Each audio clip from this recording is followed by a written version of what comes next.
Hello everyone, welcome to my YouTube channel associate learning. तो आज मैं आप सबके लिए सीटेट के जो ऑनलाइन एग्ज़ाम हुए थे उसका मैं क्वेश्चन पेपर लेके आई हूँ। इसमें हम पूरा सॉल्यूशन करेंगे। तो चलिए आज हम शुरू करते हैं बिना समय को गवाए, क्योंकि हम लोग बहुत क्वेश्चन डिस्कस करने हैं। तो फर्स्ट क्वेश्चन है हमारा, which of the following statement is correct about the process of development of an individual. Option first है it is unidimensional in nature. Option second है it is influenced only by heredity of an individual. Option third है there is cultural diversity in the process of development. या option fourth है development is only based on environmental factor. जो हमारे हिंदी वाले बच्चे हैं वो भी क्वेश्चन को पढ़ लें। आज मैं दोनों लैंग्वेजेस में बाईलिंगुअल क्वेश्चन लेकर आई हूँ आप सबके लिए, क्योंकि मैंने पूरा क्वेश्चन पेपर ही डायरेक्ट लिया है। निम्नलिखित में से कौन सा कथन व्यक्ति के विकास की प्रक्रिया के बारे में सही है। तो अब आप इसका आंसर करिए जल्दी जल्दी, फिर मैं आपको इसका करेक्ट आंसर बताती हूँ। तो इसका सही आंसर क्या हो जाएगा? Option third. ऑप्शन थर्ड है विकास की प्रक्रिया में सांस्कृतिक विविधताएं होती हैं। जो हमारा क्या है, इंग्लिश में क्या हो जाएगा, there is a cultural diversity in the process of development. क्या होता है, हर बच्चे की जो कल्चर होता है वो अलग अलग होता है। तो इसका सही आंसर क्या हो जाएगा? Option third. नेक्स्ट क्वेश्चन है हमारा, which of the following question is an example of enhancing critical thinking in children. First option है हमारा, find out what people living around coastal areas usually eat and why. Second है name 10 state of India. Third है write table from 2 to 10। और fourth है memorise and recite the given poem. Hindi वाले बच्चे भी देख लें क्वेश्चन को। निम्न में से कौन सा प्रश्न बच्चों से विवेचनात्मक चिंतन को बढ़ावा देने का उदाहरण है। इन चारों में से कौन सा ऐसा उदाहरण है, एग्जाम्पल है, जो बच्चों में विवेचनात्मक चिंतन को इंक्रीज करता है। तो फटाफट इसका आंसर करिए आप लोग। तो इसका सही आंसर हो जाएगा first, find out what people living around coastal areas usually eat and why. मतलब वो लोग ऐसे क्यों हैं और क्या वो लोग खाते हैं, तो ये क्यों करते हैं। तो इससे क्या होगा, उनकी क्रिटिकल थिंकिंग क्या होगी, इन्हांस होगी, इंक्रीज होगी। वो जाएंगे वहाँ पे खुद देखेंगे और फिर वो क्या करेंगे, क्रिटिकल थिंकिंग यानी सोच सकेंगे। फर्स्ट ऑप्शन है continuity of development. Second option है discontinuity of development. Third option है cultural factor that influence development. ये fourth environmental factor in development process. Hindi वाले बच्चे भी देख लें। विकास का चरणीय सिद्धांत निम्नलिखित नियमों में से किस पर स्पष्ट रूप से जोर देता है।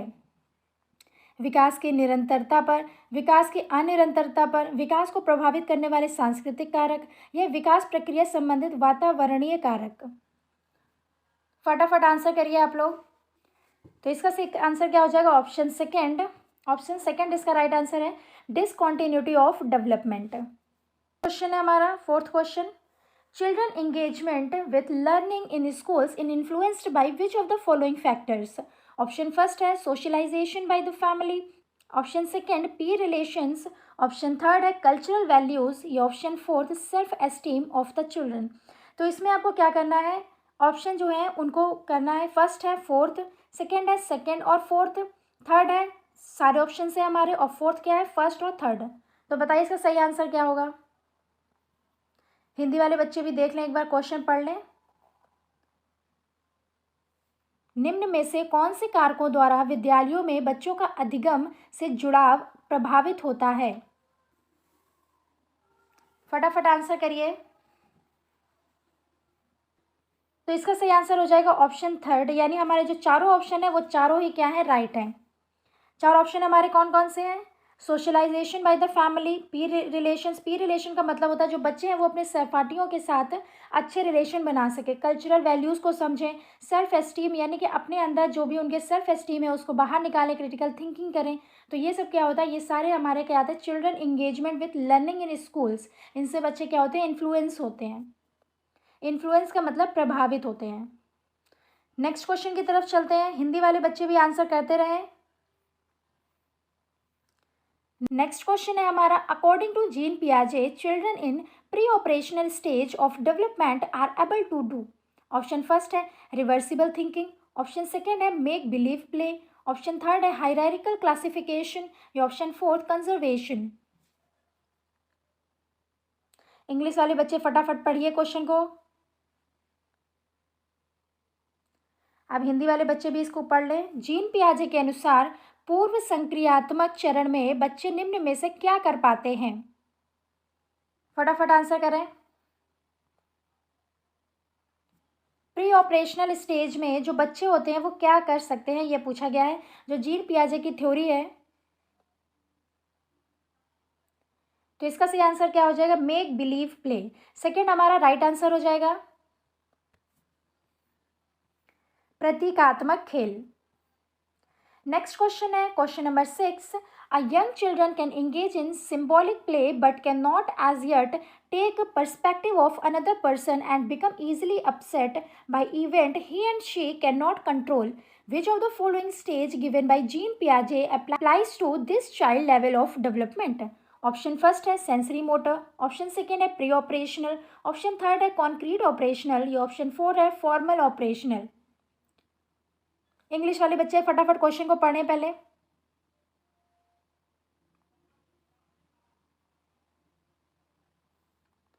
अब हिंदी वाले बच्चे भी पढ़ लें। एक छोटी बालिका प्रतीकात्मक खेल कर पाती है पर अभी दूसरे व्यक्ति का दृष्टिकोण नहीं समझ पाती और वह अपनी पकड़ से बाहर की घटनाओं की वजह से आसानी से परेशान हो जाती है। जीन पियाजे द्वारा सुझाए चरणों में से कौन सा चरण इस बालिका के वर्तमान स्तर को अंकित करता है? चारों ऑप्शन दिए गए हैं आपको, फटाफट आंसर करिए। क्वेश्चन नंबर 6 है ये। तो इसका सही आंसर क्या हो जाएगा? ऑप्शन सेकेंड पूर्व संक्रियात्मक। इंग्लिश में क्या होगा हमारा? Pre operational. सेकेंड ऑप्शन हमारा करेक्ट हो जाएगा, प्री ऑपरेशनल स्टेज। जब बच्चा क्या होता है कि खेल तो कर पाती है पर दूसरे व्यक्ति के जो दृष्टिकोण है उसको जल्दी समझ नहीं पाती है और ना उसमें क्या करती है, पकड़ बना पाती है। तो ये हमारा क्या हो जाएगा? पूर्व संक्रियात्मक। नेक्स्ट क्वेश्चन, 7th क्वेश्चन हमारा आ गया। The Kohlberg model of moral development has which of the following characteristic? Option first है stage of moral development are universal in nature, option second है there is continuity in development of moral thinking, option third है moral development is not an orderly process, it is entirely dependent on environmental factors, या option fourth moral development is dependent primarily on cultural values. जो Kohlberg का model है कौन सा, moral development, उसके बारे में कुछ कैरेक्टर्स दिए गए हैं, तो आपको उसमें राइट कैरेक्टरिस्टिक्स जो है वो आपको सेलेक्ट करना है। हिंदी वाले बच्चे भी पढ़ लें। निम्न में से कौन सा अभिलक्षण कोलबर्ग के नैतिक विकास मॉडल में सम्मिलित है? तो बताइए फटाफट आंसर।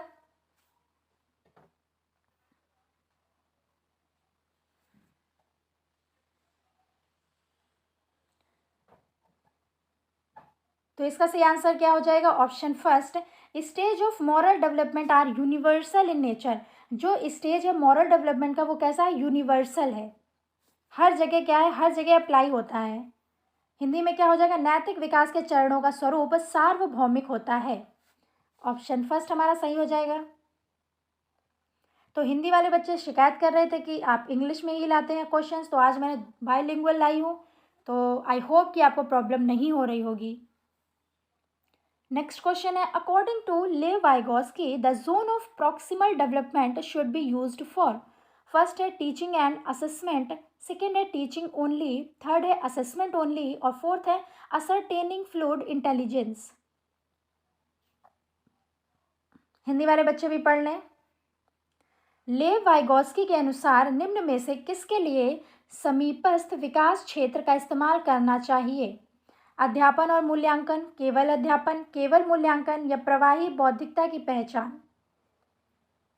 तो बताइए, आंसर करिए आप लोग फटाफट।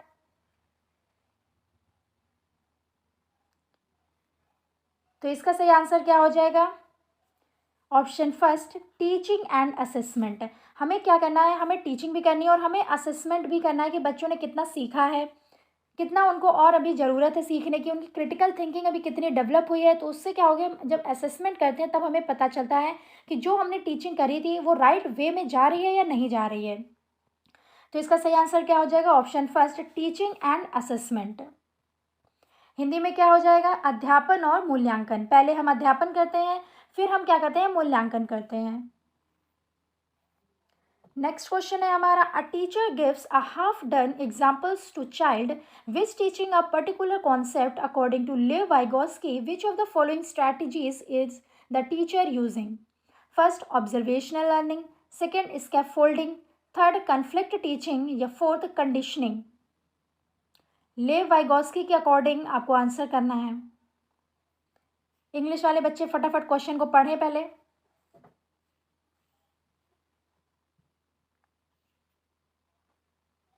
अब हिंदी वाले बच्चे भी पढ़ लें। एक विशिष्ट संप्रत्यय को पढ़ाने हेतु एक अध्यापक बच्चे को आधा हल किया हुआ उदाहरण देती है। लेव वाइगोस्की के अनुसार अध्यापिका किस रणनीति का इस्तेमाल कर रही है? अवलोकन अधिगम, पाढ़, द्वंद्वात्मक अधिगम या अनुकूल? तो आंसर करिए आप लोग।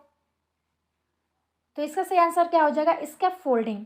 तो क्या है, जो हमारे टीचर है उसने आधा कॉन्सेप्ट तो खुद सॉल्व किया है और आधा बच्चों को दे दिया है कि अब इसको आप करिए, तो वो क्या हो जाएगा? स्कैफोल्डिंग। तो इसका हिंदी में क्या हो जाएगा? पाढ़। नेक्स्ट क्वेश्चन है हमारा, the classroom environment of progressive classroom will not have which of the following attitudes? Option first है involvement of children in decision making, option second creating of a fear free learning environment, option third है assessing individual difference of learners, और option fourth है maintaining external disciplines by the teacher. इसमें सबसे ज़्यादा आपको जहाँ ध्यान देनी है वो क्या है? नॉट। इसमें नॉट लगा है तो उसके अकॉर्डिंग हमें क्वेश्चन का क्या करना है? आंसर करना है। Classroom environment of progressive classroom will not have which of the following attitudes? Hindi वाले बच्चे भी पढ़ लें। निम्न में से कौन सी अभिवृत्ति एक प्रगतिशील कक्षीय माहौल के अनुसार है? नहीं है, होना चाहिए इसमें। ये क्वेश्चन देखिए, इंग्लिश में नॉट लगा है इसमें, बट हिंदी में नहीं लगा है, तो आप इसमें नहीं लगा लीजिए। हिंदी के क्वेश्चन बहुत ज़्यादा रॉन्ग होते हैं, तो आप लोग जितना हो सके आप लोग इंग्लिश में इनके आंसर देना सीखिए। अब इसमें क्या लिखा है? निम्नलिखित में से कौन सी अभिवृत्ति एक प्रगतिशील कक्षीय माहौल के अनुसार है? तो हम इसमें सिर्फ इंग्लिश वाला क्वेश्चन ही करेंगे, क्योंकि हमारे हिंदी में नॉट नहीं लगा है, तो उसको हम रॉन्ग मान के चलेंगे। तो इसका सही आंसर क्या हो जाएगा? Option fourth, maintaining external disciplines by the teacher. तो इसका सही आंसर क्या हो जाएगा? Option fourth. नेक्स्ट क्वेश्चन है हमारा, it is important that the teacher does not segregate children into fixed group based upon intelligence quotient IQ। इनका इसका मतलब क्या? सेग्रीगेशन का मतलब होता है अलग कर देना, बच्चों को अलग कर देना। नॉट सेग्रीगेट, नॉट सेग्रीगेट का मतलब है कि हमें बच्चों को अलग नहीं करना है। फर्स्ट ऑप्शन है it is inconvenient for teacher, option second है it is inconvenient for school, option third है it does not allow children to complete among themselves across groups, या option fourth the concept of IQ is not stable and it also led to labelling of children. English वाले बच्चे फटाफट question को read करें।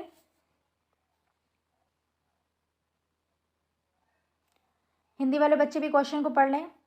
यह महत्वपूर्ण है कि कोई अध्यापक बच्चों को बुद्धि लंबी के आधार पर स्थिर समूहों में पृथक ना करे, क्योंकि यह अध्यापक के लिए असुविधाजनक है, यह विद्यालय के लिए असुविधाजनक है, यह बच्चों को एक दूसरे के साथ अंतर सामूहिक प्रतिस्पर्धा नहीं करने देता, यह बुद्धि लंब संकल्पना स्थायी नहीं है, और यह बच्चों को चिन्हित करने के लिए जिम्मेदार हो सकती है। तो इसका सही आंसर क्या हो जाएगा? Option fourth. क्या है कि हमें जो बुद्धि है वो स्थायी नहीं है, वो कभी भी कोई बच्चे को अगर इन्वायरमेंट अच्छा मिल गया तो वो उसका क्या है, बहुत इंक्रीज़ कर सकता है वो अपनी क्रिटिकल थिंकिंग को, अपनी इंटेलिजेंस को। तो हमें बच्चों को इसके बेस पे सेग्रीगेट नहीं करना चाहिए। तो the concept of IQ is not stable and it also led to labelling the children. Not stable, तो इसका सही आंसर क्या हो जाएगा? Option fourth. नेक्स्ट क्वेश्चन पे चलेंगे। According to Howard Gardner's theory, it is important to have a variety of teaching modes, strategies with a classroom because option first है it helps exercise multiple intelligence, option second है it helps improve general intelligence, option third है it helps to create star students, या option fourth it helps improve practical intelligence।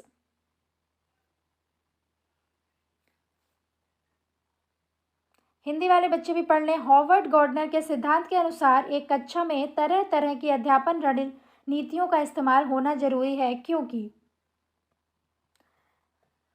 Options दिए गए हैं, आप option भी read कर लें फटाफट और फिर जल्दी से इसका आंसर भी बताएं। आप हमारे टेलीग्राम चैनल से ज्वाइन कर लीजिए, क्योंकि पीडीएफ आपको टेलीग्राम चैनल पर मिलेगी। तो इसका सही आंसर क्या हो जाएगा? Option first, it helps exercise multiple intelligence. जहाँ भी मल्टीपल इंटेलिजेंस आएगा वहाँ हमारा जो राइट आंसर क्या होगा? Multiple intelligence. It helps exercise multiple intelligence. Option first हमारा सही हो जाएगा। हिंदी में क्या है? यह बहुबौद्धिक को निष्पादित करने में मददगार है। नेक्स्ट क्वेश्चन है, the two words a turns often used by young children between 1.5 to 2.5 year of age are called. Option first है over extension of speech, option second है टेलीग्राफिक स्पीच, ऑप्शन थर्ड है neologism, या option fourth babbling. तो जो हमारे बच्चे होते हैं 1.5 साल से लेकर 2.5 साल तक के, उनके बारे में पूछा गया है। तो आप लोग फटाफट आंसर करिए। इंग्लिश वाले बच्चे, हिंदी वाले बच्चों को बाद में मिल पाता है क्वेश्चन पढ़ लीजिए। हिंदी वाले बच्चे, 1.5 से 2.5 साल की उम्र के बच्चों द्वारा अक्सर उच्चरित द्विशब्दीय उच्चारणों को क्या कहा जाता है? वाचन का अधिविस्तारण, तार प्रशित वाचन, नववाद या बकवाद। पढ़ लें हिंदी वाले बच्चे और आंसर करें फटाफट।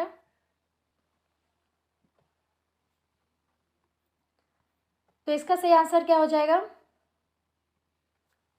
Telegraphic speech. इसको हम क्या बोलेंगे? Telegraphic speech. जो बच्चा है 1.5 साल से 2.5 साल का, जो एक शब्द को बार बार कहता है, तो वो क्या हो जाएगा? Telegraphic speech. हिंदी में इसको क्या बोलते हैं? तार प्रशित वाचन। नेक्स्ट क्वेश्चन है हमारा, men generally think with their heads and women with their hearts. This statement reflect. Option first है जेंडर डिस्क्रिमिनेशन, ऑप्शन सेकेंड है जेंडर स्टीरियोटाइप्स, ऑप्शन थर्ड है genetic differences between two sex, या option fourth gender constancy. Think with their head, जो सोचते हैं वो अपने दिमाग से सोचते हैं, और जो वुमेन्स होती हैं वो अपने दिल से सोचती हैं। तो ये स्टेटमेंट क्या रिफ्लेक्ट कर रहा है यहाँ पे? इंग्लिश वाले बच्चे फटाफट क्वेश्चन को रीड करें। हिंदी वाले बच्चे भी रीड कर लें। पुरुष सामान्यतः दिमाग से सोचते हैं और महिलाएं अपने हृदय से सोचती हैं। यह कथन क्या दर्शाता है? लैंगिक विभेदीकरण, लैंगिक रूढ़िवाद, दोनों लिंगों के बीच अनुवांशिक भेद, या लैंगिक स्थिरता। बताइए हिंदी और इंग्लिश वाले बच्चे फटाफट आंसर करें।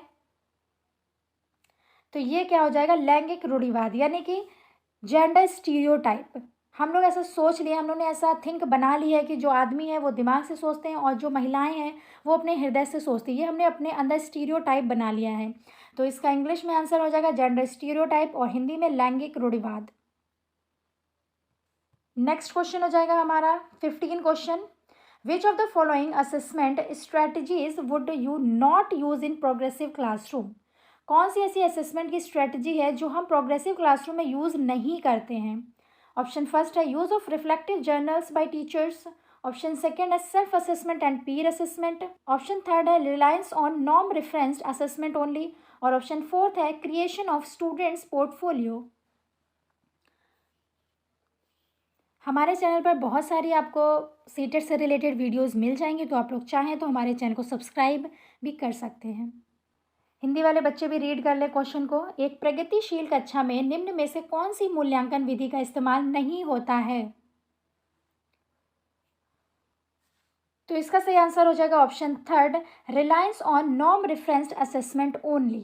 तो ये हमारा क्या है? नहीं होता है किसमें? प्रोग्रेसिव क्लासरूम में। प्रोग्रेसिव जो हमारी क्लासरूम होती है उसमें जो असेसमेंट की स्ट्रेटजी है वो हमारे reliance on norm reference assessment only नहीं होता है। ठीक, हिंदी में इसका आंसर क्या हो जाएगा? केवल मानक निर्देशित मूल्यांकन पर आश्रित। केवल वर्ड क्या है? निगेटिव। जहाँ भी आपको केवल वर्ड मिल जाए वो तो ऑप्शन हमारा पहले से ही गलत है, और निगेटिव अगर हमारा क्वेश्चन दिया गया है तो निगेटिव आंसर भी होगा। तो इसका सही आंसर क्या हो जाएगा? Option third. आगे बढ़ते हैं। 16 क्वेश्चन हमारा आ गया है, by inclusion of the language and culture of the disadvantage and marginalised groups within the school curriculum a teacher can ensure?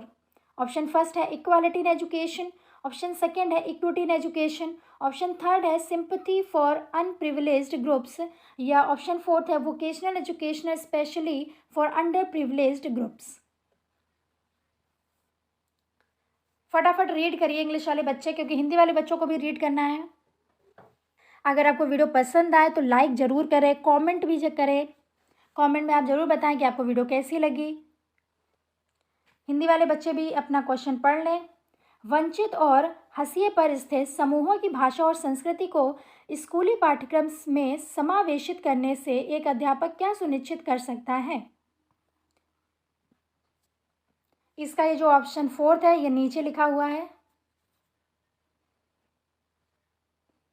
तो बताइए फटाफट अब आंसर करिए। तो इसका सही आंसर क्या हो जाएगा? Equity in education. जो एजुकेशन है, जो शिक्षा है, उसमें क्या होनी चाहिए? इक्वालिटी होनी चाहिए, इक्विटी होनी चाहिए, हर एक बच्चे को समान शिक्षा मिले। हिंदी में हम इसको क्या बोलेंगे? शिक्षा में समानता। यानी जो शिक्षा एक गरीब बच्चे, जो शिक्षा एक अमीर बच्चे को मिल रही है, वही शिक्षा एक गरीब बच्चे को भी मिले, वैसा ही इन्वायरमेंट उसे भी मिले, वैसे ही फैसिलिटी उसे भी मिले। तो ये क्या है? शिक्षा में समानता। सेकेंड हमारा राइट आंसर हो जाएगा। नेक्स्ट क्वेश्चन पे चलते हैं। A child in a classroom faces continual challenges in understanding mathematical operations despite adequate support. This could be because of option first autism, option second dyscalculia, option third dysgraphia, option fourth dyslexia. एक बच्चा है जिसको किस चीज़ में problem आ रही है? Mathematical operation को solve करने में, यानी कि जो मैथ की कैलकुलेशन होती है उसको उसमें प्रॉब्लम आ रही है, उसके लिए वो चैलेंजिंग हो रहा है। तो ये कौन से इन चारों में से कौन सी इसकी क्या है? डिसेबिलिटी है। अगर इंग्लिश वाले बच्चों ने पढ़ लिया है तो हिंदी वाले बच्चे भी पढ़ लें। अब पर्याप्त समर्थन प्रदान करने के बावजूद एक कक्षा में एक विद्यार्थी गणितीय क्रियाओं को समझने में निरंतर चुनौतियों का सामना करता है। इसकी वजह क्या है? स्वलीनता, गणितीय वैकल्य, आलेखीय वैकल्य, या पठन वैकल्य? तो आंसर करें अब। एक बच्चा है, उसको मैथ के कैलकुलेशन में प्रॉब्लम आ रही है, तो ये क्या होगा? बताइए। देखिए, तो इसका सही आंसर क्या हो जाएगा? डिसकैलकुलिया। इसको आप ऐसे याद कर सकते हैं, ये मैथमेटिक्स क्या लिखा है? Mathematical operation. और मैथमेटिकल ऑपरेशन हम कैसे सॉल्व करते हैं? कैलकुलेशन से। ठीक है, तो कैलकुलेशन में क्या आता है? कैलकुलिया। तो हम कह सकते हैं कैलकुलिया जो है वो क्या है? कैलकुलेशन, मैथ से रिलेटेड है, तो इसको हम ऐसे याद कर सकते हैं। हिंदी में गणितीय वैकल्य। The following will not be an effective strategy for the education of a student with hearing impairment within an inclusive institution. Option first है use of subtitles which screening videos and movies. Option second है use of expressive body movement and gestures in teaching. Option third है supplementing oral communication with textual visual form of communication. और option four है reliance on verbalization as primary mode of communication. तो बताइए English वाले बच्चे फटाफट answer करें।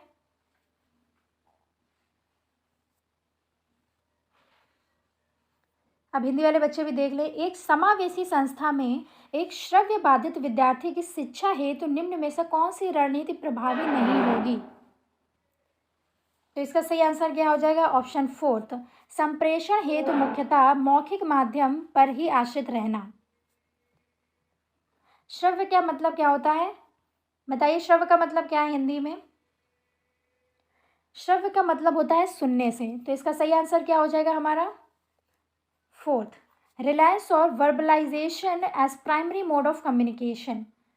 हम गेस्चर बनाएंगे, वीडियोस, मूवीज क्या करेंगे? स्क्रीनिंग करेंगे।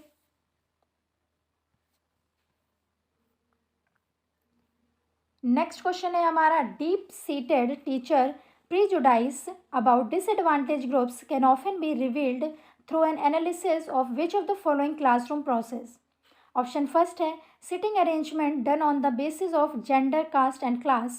Option second है encouragement of mastery oriented motivational style by the teacher. Option third है making reasonable accommodation for children with learning difficulties by the teacher.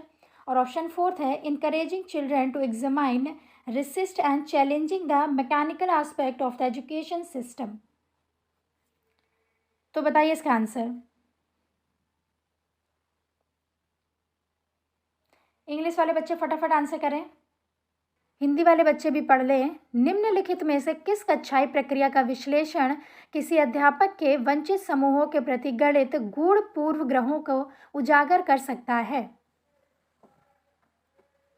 बताइए, फटाफट आंसर करिए। तो इसका सही आंसर क्या हो जाएगा? ऑप्शन फर्स्ट, लिंग, जात और आर्थिक श्रेणी के आधार पर निर्धारित आसन व्यवस्था।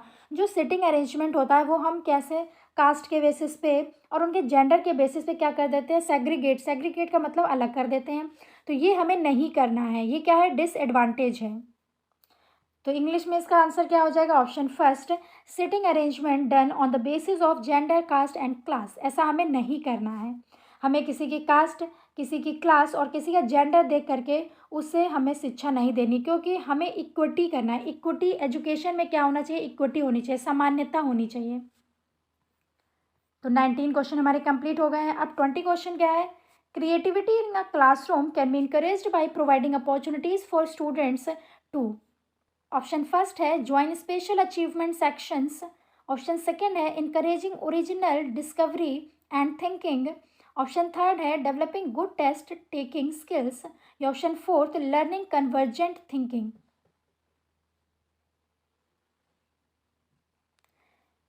बताइए, फटाफट आंसर करिए। Creativity in classroom can be encouraged providing opportunities for student. हम कैसे बच्चों को इनकरेज कर सकते हैं उन्हें क्रिएटिव बनाने के लिए? देखिए, मैं इसमें ज़्यादा एक्सप्लेन नहीं कर रही हूँ क्योंकि क्वेश्चन बहुत सारे हैं। मैं आपके सामने सीधा क्वेश्चन पेपर लेकर आई हूँ, तो आप लोग देख लीजिए, ऐसा ही पेपर आएगा बिल्कुल। तो डरिए मत, इतना ज़्यादा टफ पेपर नहीं होता है इसका। हिंदी वाले बच्चे भी देख लें क्वेश्चन। कक्षा में सृजनात्मकता को बढ़ावा देने के लिए विद्यार्थियों को कैसे अवसर प्रदान करने चाहिए? ऑप्शन फर्स्ट है विशिष्ट उपलब्धि वर्ग में सम्मेलन के। ऑप्शन सेकेंड है मौलिक खोज और सोच को बढ़ाने के। ऑप्शन थर्ड है परीक्षा देने के बेहतर कौशल विकसित करने के। या ऑप्शन फोर्थ अभिसारिक सोच सीखने के। तो बताइए, फटाफट आंसर करिए हिंदी वाले बच्चे भी।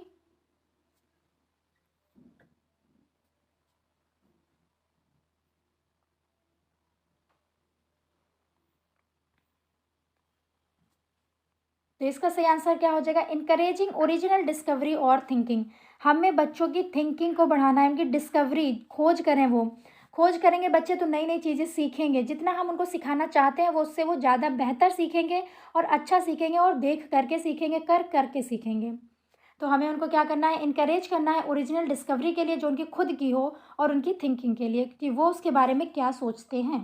हिंदी में इसका आंसर क्या हो जाएगा? मौलिक खोज और सोच को बढ़ाने के। नेक्स्ट क्वेश्चन है cognitive engagement of children within a constructive classroom can be facilitated by। Option first है चिल्ड्रंस टॉक। ऑप्शन सेकेंड है emotions of a teacher. Option third है positive interpersonal relationship among children. और option fourth है externally imposed discipline. Option भी दिए गए हैं इसमें, तो आप लोग पहले क्वेश्चन पढ़ लें फिर ऑप्शन दिखाते हैं आपको।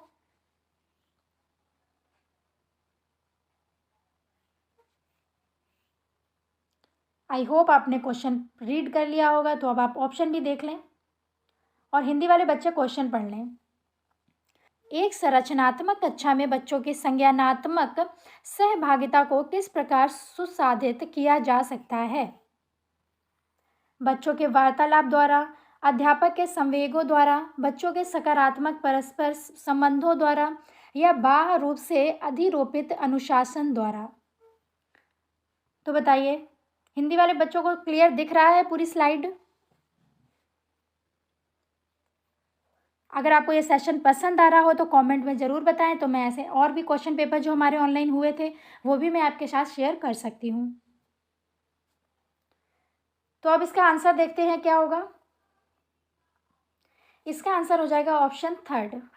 ऑप्शन थर्ड में क्या आता है? फर्स्ट, सेकेंड और थर्ड, यानी कि children's talk, emotions of a teacher और positive interpersonal relationship among children. Interpersonal relationship का मतलब होता है कि बच्चे जो हैं वो एक दूसरे से आपस में रिलेशन बढ़ाएं, पॉजिटिव रिलेशन करें, बच्चे आपस में बात करें जिससे उनका कॉग्निटिव इंगेजमेंट बढ़ेगा और क्या होगा, उनमें थिंकिंग डेवलप होगी। इमोशंस ऑफ अ टीचर और positive interpersonal relationship among children. तो इसका सही आंसर क्या हो जाएगा, फर्स्ट, सेकेंड और थर्ड। यही हमारा हिंदी में भी इस आंसर होगा।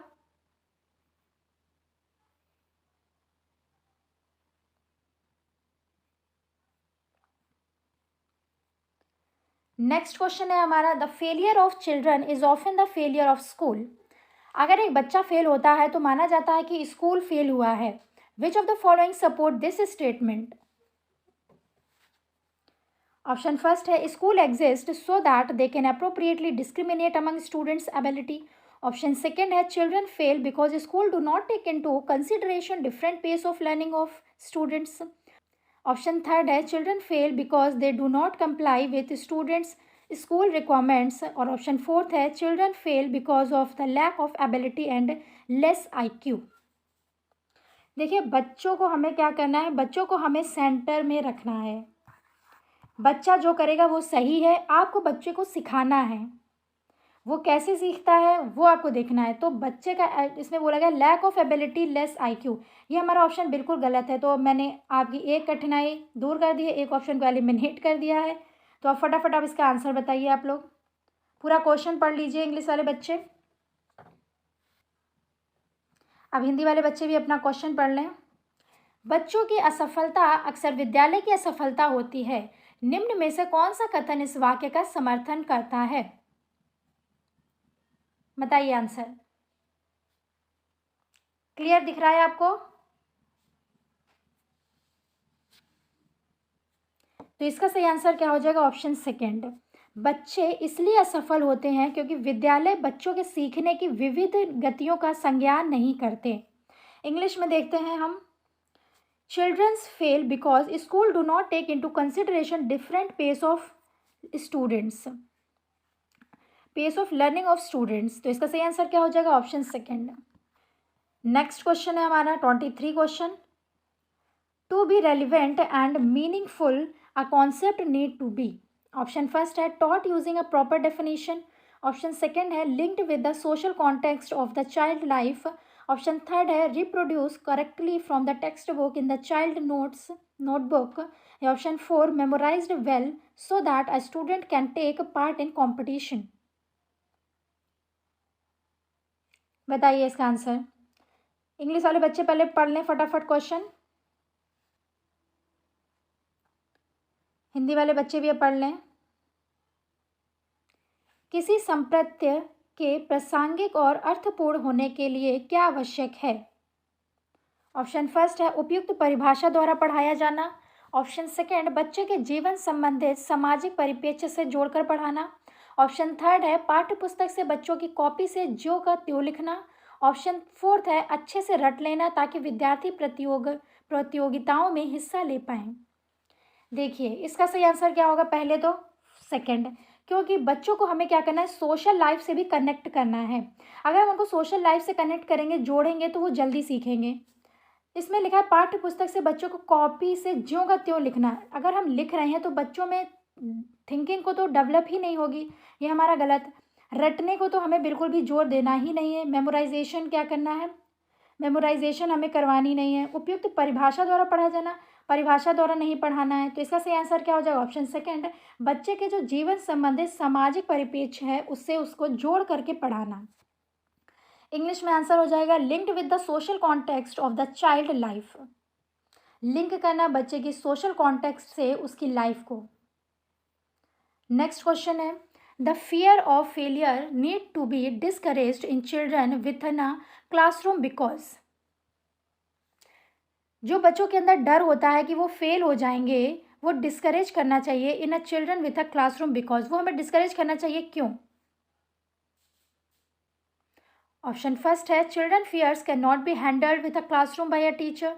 Option second, school can not take responsibility for emotional lives of children.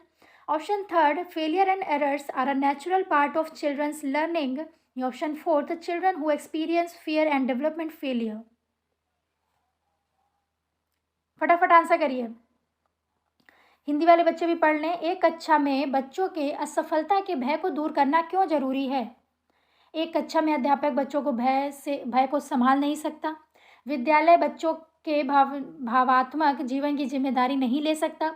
Option third है, सफलता और त्रुटियां बच्चों के अधिगम का स्वाभाविक हिस्सा है। या फोर्थ, भय का एहसास करने वाले बच्चे विकासात्मक रूप से विफल होते हैं। तो बताइए अब इसका आंसर। तो इसका सही आंसर क्या हो जाएगा? असफलता और त्रुटि, यानी जो एरर्स होती हैं, जो बच्चे एरर्स करते हैं, वो अधिगम का स्वाभाविक हिस्सा है। एरर्स करना, क्योंकि बोला जाता है कि गलतियों से हम सीखते हैं और हमें गलतियों से सीखना भी चाहिए।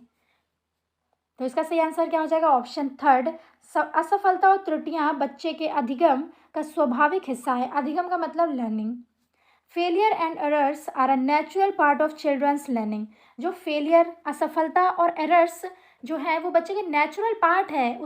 तो इसका सही आंसर क्या हो जाएगा? Option third, failure and errors are a natural part of children's learning. Next question पर चलते हैं। 25th क्वेश्चन पर हम पहुंच गए हैं। It is often argued that rewards may not be the best method of motivating learners because. तो बताइए, जो रिवॉर्ड्स होते हैं वो क्या बेस्ट मोटिवेशन नहीं होते हैं बच्चों के लिए? इसमें बोला गया है not to be best method. Not को जरूर देखें। Not to be best method of motivating learners because, क्यों ऐसा है? ऐसा क्यों बोला है कि जो मोटिवेशन रिवॉर्ड्स वगैरह होते हैं वो बच्चों के लिए बेस्ट क्यों नहीं है लर्निंग के लिए? हिंदी वाले बच्चे भी पढ़ लें। अक्सर यह तर्क दिया जाता है कि पुरस्कार देना अधिगमकर्ताओं को अभिप्रेरित करने का उत्तम तरीका नहीं है, क्योंकि option first, they decrease intrinsic motivation. Option second, they increase intrinsic motivation. Option third, they decrease extrinsic motivation. या option fourth, they decrease both intrinsic and extrinsic motivation. तो बताइए इसका आंसर। हिंदी वाले बच्चे भी पढ़ लें। पूरा क्वेश्चन विथ ऑप्शंस आपके सामने है, पढ़ लें फटाफट और आंसर करें। आई होप आपने क्वेश्चन रीड कर लिया होगा। तो अब हम इसका आंसर देखते हैं क्या है। तो इसका सही आंसर क्या हो जाएगा? The decrease intrinsic motivation. ये क्या करता है? जो बच्चों के अंदर से जो मोटिवेशन आना चाहिए उसको डिक्रीज कर देता है। बच्चे रिवॉर्ड पर निर्भर हो जाते हैं कि जब हम मुझे चॉकलेट मिलेगी तभी मैं होमवर्क करूँगा, अगर चॉकलेट नहीं मिली तो होमवर्क नहीं होगा। तो ये क्या होता है? ये उनका एक्सट्रिंसिक मोटिवेशन होता है। दो तरीके के मोटिवेशन होते हैं, एक इंट्रिंसिक और एक एक्सट्रिंसिक। इंट्रिंसिक जो होता है वो अंदर से आता है, अंदर से, और जो एक्सट्रिंसिक होता है वो बाहर। एक्सट्रिंसिक का मतलब होता है बाहर, यानी कि जैसे बच्चे को हमने चॉकलेट दे दी, बच्चे को कोई रिवॉर्ड दे दिया, बोला कि अगर तू ये फर्स्ट आएगा तो मैं जो साइकिल दिलाऊंगा, तो ये क्या हो जाएगा? Extrinsic motivation. तो ये हमें नहीं करना है। अगर हम ये करते रहेंगे तो बच्चे का इंट्रिंसिक मोटिवेशन इंक्रीज नहीं हो पाएगा। तो इसका सही आंसर क्या हो जाएगा? Option first. नेक्स्ट क्वेश्चन है 26 question. Good problem solvers often have which set of following characteristics? Option first, creativity, lack of response set, divergent thinking. Option second, functional fixedness, creativity, convergent thinking. Option third, lack of response set, convergent thinking या creativity. या option fourth, divergent thinking, functional fixedness या response set. जो एक good problem solver बच्चा है उसके अंदर कौन सी कैरेक्टरिस्टिक्स होनी चाहिए, ये आपका क्वेश्चन है। फटाफट इंग्लिश वाले बच्चे पढ़ लें, हिंदी वाले बच्चे भी इसको फटाफट रीड करें। निम्न में से अभिलक्षणों का कौन सा दल उत्तम समस्या समाधानकर्ताओं को इंगित करता है? तो इसका सही आंसर क्या हो जाएगा? Option first, creativity, lack of response set और डाइवर्जेंट थिंकिंग। ये क्या होता है? गुड प्रॉब्लम सॉल्वर अगर एक कोई बच्चा है, ये उसकी सारी क्या होती है कैरेक्टरिस्टिक? वो क्रिएटिव होगा, लैक ऑफ रिस्पॉन्स सेट और डाइवर्जेंट थिंकिंग। डाइवर्जेंट थिंकिंग का मतलब होता है वो 360 डिग्री सोच सके, यानी जो उसकी क्रिटिकल थिंकिंग है वो डेवलप हो गई है, वो हर दिशा में सोच सकता है। इसमें कन्वर्जेंट थिंकिंग आ गई तो ये ऑप्शन हमारा गलत हो गया। कन्वर्जेंट थिंकिंग इसमें भी, ये भी गलत है। और इसमें क्या है, फंक्शनल फिक्स्डनेस, तो ये भी हमारा रॉन्ग है। तो इसका सही आंसर क्या हो जाएगा, ऑप्शन फर्स्ट। नेक्स्ट क्वेश्चन है, teacher believes about success failure of students often influence learning and motivation of students specially from the disadvantaged group, which of the following statement is correct in the context. ये जो context दिया गया है उसमें से इन चारों में से कौन सा ऐसा ऑप्शन है जो करेक्ट है, तो बताइए। ऑप्शन भी आप लोग रीड करिए और आंसर करिए फटाफट। हिंदी वाले बच्चे भी क्वेश्चन को रीड कर लें। शिक्षिका के विद्यार्थियों की, खासकर सुविधा वंचित वर्ग के सफलता एवं असफलता के बारे में विचार अक्सर उनके सीखने व अभिप्रेरणा को प्रभावित करते हैं। इस संदर्भ में निम्न में से कौन सा कथन सही है। तो चलिए देखते हैं, अब इसका आंसर देखते हैं। ऑप्शन फर्स्ट कह दिया है, शिक्षक की अपेक्षाएं बच्चों के सीखने को बेहद प्रभावित करती हैं। सही है, अगर शिक्षक में अपेक्षाएं हैं बच्चों को सिखाने के लिए तो ये ऑप्शन हमारा करेक्ट हो सकता है। सेकेंड ऑप्शन है, शिक्षक को कक्षा में बच्चों की स्वायत्ता पर काबू रखना चाहिए। नहीं, टीचर जो है वो किसी भी तरीके से बच्चों पर दबाव नहीं डाल सकता किसी भी चीज़ के लिए। थर्ड ऑप्शन है हमारा, शिक्षक को बच्चों को प्रतिस्पर्धा करने व एक दूसरे से बेहतर नहीं, हमें कंपैरिजन नहीं करना है बच्चों को एक दूसरे से। नेक्स्ट हमारा ऑप्शन है, शिक्षक को ऐसे विद्यार्थियों को हर हालत में असफलता से बचने के लिए रणनीतियों के प्रशिक्षण देना चाहिए। तो ये भी हमारा गलत है क्योंकि इसमें फेलियर की बात की गई है। तो इसका सही आंसर क्या हो जाएगा, ऑप्शन फर्स्ट। शिक्षक की अपेक्षाएं बच्चों के सीखने को बेहद प्रभावित करती हैं। इंग्लिश में देख लेते हैं इसका आंसर, तो इंग्लिश वाले बच्चे भी देख लें। Teachers expectancy influence children's learning significantly. Next question है 28 question, to be able to create a positive learning environment within the classroom it is important that the teachers.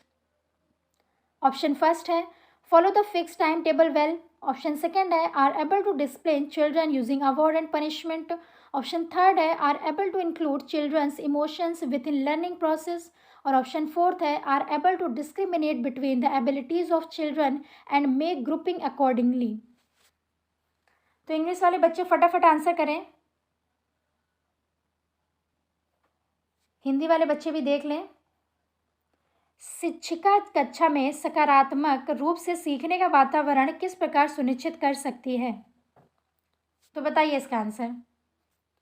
तो इसका सही आंसर हो जाएगा ऑप्शन थर्ड, बच्चों के संवेगों को सीखने की प्रक्रिया का हिस्सा बनाकर। जो बच्चे हैं जो वो सीख रहे हैं उनको जो प्रक्रिया से वो गुजर रहे हैं उसमें आप उसका हिस्सा बना दीजिए उन्हें, तो वो क्या करेंगे, उस चीज़ को देखेंगे, करेंगे, तो उससे क्या होगा, वो जल्दी सीखेंगे। इंग्लिश में इसका आंसर देख लेते हैं, are able to include children's emotions with learning process. जो लर्निंग प्रोसेस हो रहा है उसमें बच्चों को और बच्चों के इमोशंस को दोनों को जोड़िए जिससे बच्चे जल्दी सीखेंगे। तो सही आंसर ऑप्शन थर्ड हो जाएगा हमारा यहाँ पर। नेक्स्ट क्वेश्चन है, should a teacher be considered as authority figure within the classroom who can not be challenged. बताइए, पढ़िए पूरा क्वेश्चन, आंसर पर पढ़िए आप लोग, फिर इसका आंसर करिए फटाफट। हिंदी वाले बच्चे भी पढ़ लें क्वेश्चन को। क्या एक शिक्षक को कक्षा में एक सत्ताधारी व्यक्ति के रूप में देखा जाना चाहिए जिसे कोई चुनौती ना दे सके, तो बताइए, हिंदी वाले बच्चे भी बताएं। तो इसका सही आंसर क्या हो जाएगा, ऑप्शन थर्ड, नहीं, ऐसा नहीं होना चाहिए। विद्यार्थी ऐसे शिक्षकों से प्रश्न पूछने में हिचकिचाते हैं। जो टीचर आपने देखे होंगे, आप हम लोग भी स्कूल में पढ़े हैं, तो आपने देखा होगा कि कुछ टीचर होते हैं जिससे हम लोग बहुत फ्रैंकली अच्छे से बात कर लेते हैं, और कुछ कुछ जो टीचर्स होते हैं उनसे हम लोग कुछ भी नहीं बोल सकते क्योंकि इतना डर लगता है कि डांट देंगे। तो ऐसे हमें टीचर नहीं बनना है, हमें अच्छा टीचर बनना है जो बच्चे अपनी बात शेयर कर सकें हमसे। शिक्षकों से प्रश्न पूछने में हिचकिचाते हैं जिससे उनकी सांप्रदायिक स्पष्टता में कमी रह जाती है। देखिए, हिंदी पढ़ने में थोड़ी प्रॉब्लम हो रही है, आप लोग जो हिंदी के बच्चे हैं वो आप लोग समझिएगा। तो इसका सही आंसर क्या हो जाएगा, ऑप्शन थर्ड। तो हमें अच्छा टीचर बनना है, हमको ऐसा गुस्सैल टीचर नहीं बनना है, ठीक है। इंग्लिश में इसका आंसर क्या हो जाएगा? No, students are afraid to ask question from such teachers which results in lack of conceptual clarity. तो ऐसे जो टीचर्स हैं उनसे हम क्या कहते हैं? डरते हैं क्वेश्चन पूछने में, अपनी चीज़ें शेयर करने में। तो हमें ऐसा टीचर नहीं बनना है। नेक्स्ट और CDP का हमारा आज का लास्ट क्वेश्चन है, should wrong answer of students be corrected by a teachers during class discussion? बताइए, इसका फटाफट आंसर करिए। ऑप्शन फर्स्ट है yes, childrens error should be immediately rectified. Option second, no, children should be encourage to express themselves without fear of being incorrect. Option third, wrong answer are always a reflection of lack of conceptual clarity and must be always corrected. Option fourth, children come to school to gain correct information, so their answer should be corrected immediately. तो बताइए इसका answer. I hope कि English वाले बच्चों ने question read कर लिया होगा। तो अब हिंदी वाले बच्चों को भी मौका दे देते हैं पढ़ने का। कक्षा में परिचर्चा के दौरान क्या एक शिक्षिका को विद्यार्थियों के गलत उत्तर सही करने चाहिए? तो बताइए इसका आंसर। तो इसका सही आंसर क्या हो जाएगा? ऑप्शन सेकंड, नहीं देना चाहिए। इससे क्या होगा? बच्चे बार बार क्वेश्चन करेंगे और मतलब अनरिलेटेड क्वेश्चन करेंगे। तो बच्चों को अभिव्यक्ति करने के लिए प्रोत्साहित करना चाहिए बिना गलत होने के भय के। इंग्लिश में इसका आंसर देख लेते हैं। Wrong answer are always a reflection of lack of conceptual clarity and must be always corrected. तो ऑप्शन थर्ड हमारा सही हो जाएगा। तो इस क्वेश्चन के लिए हमारा CDP पूरी फिनिश होती है।